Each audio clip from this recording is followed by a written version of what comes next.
Anda membayangkan Indonesia tanpa suara riuh remaja di TikTok ataupun Instagram? Jadi di tahun 2026, itu bukan lagi imajinasi. Indonesia sedang menjalankan salah satu eksperimen sosial paling berani di dunia, yaitu menarik diri secara terstruktur dari dominasi algoritma global untuk menyelamatkan kesehatan mental generasi mudanya.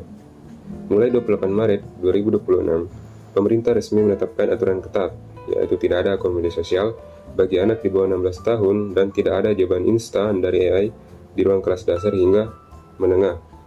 Mengapa pemerintah mengambil langkah yang dianggap garis keras ini, dan apa dampaknya bagi masa depan kita? Mari kita bahas tuntas berdasarkan data dan fakta hukum yang berlaku. Landasan utama gerakan ini adalah Peraturan Menteri Komunikasi dan Digital Nomor 9 Tahun 2026. Kebijakan ini secara spesifik melarang anak di bawah 16 tahun untuk memiliki akun di platform dengan kategori yang berisiko tinggi. Siapa saja mereka? Ada 8, yaitu YouTube, TikTok, Facebook, Instagram, Threads, X yang dulunya Twitter, Bigo Live, hingga platform game populer seperti Roblox. Alasan dibaliknya sangat krusial. Pemerintah melihat adanya ancaman nyata dari eksploitasi algoritma yang membuat kecanduan atau adiktif. Adapun risiko cyberbullying yang semakin liar. Jadi Menteri Komdigi, Mutia Hafid, menegaskan bahwa langkah ini adalah upaya untuk merebut kembali kedaulatan masa depan anak-anak kita. Di balik kebijakan ini, ada filosofi yang disebut PP Tunas, atau prinsip tunggu anak siap. Intinya sederhana, teknologi harus mengikuti kesiapan mental manusia, dan bukan sebaliknya.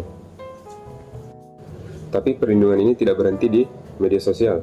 Masuk ke ruang kelas, pemerintah meluncurkan pukulan kedua, melalui surat keputusan bersama, atau SKB 7 Menteri.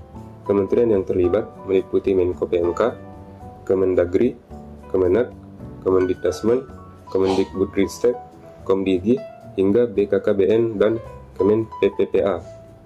Kebijakan ini melarang penggunaan chatbot AI seperti ChatGPT untuk pengerjaan tugas bagi siswa SD, SMP, hingga SMA. Kenapa?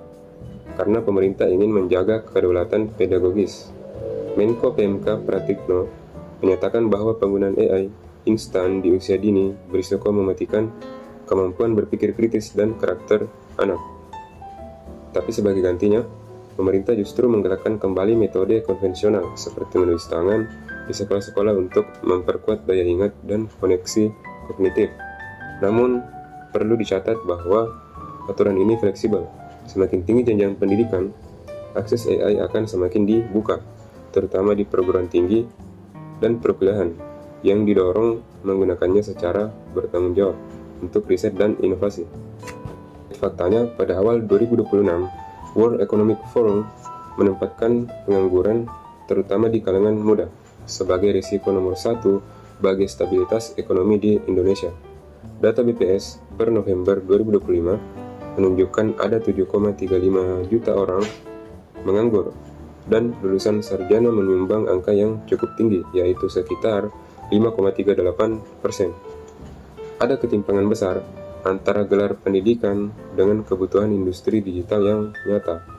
Jika generasi muda kita hanya menjadi konsumen konten atau pengguna AI pasif tanpa literasi yang kuat, Indonesia akan terjebak dalam masalah pengangguran terdidik yang permanen.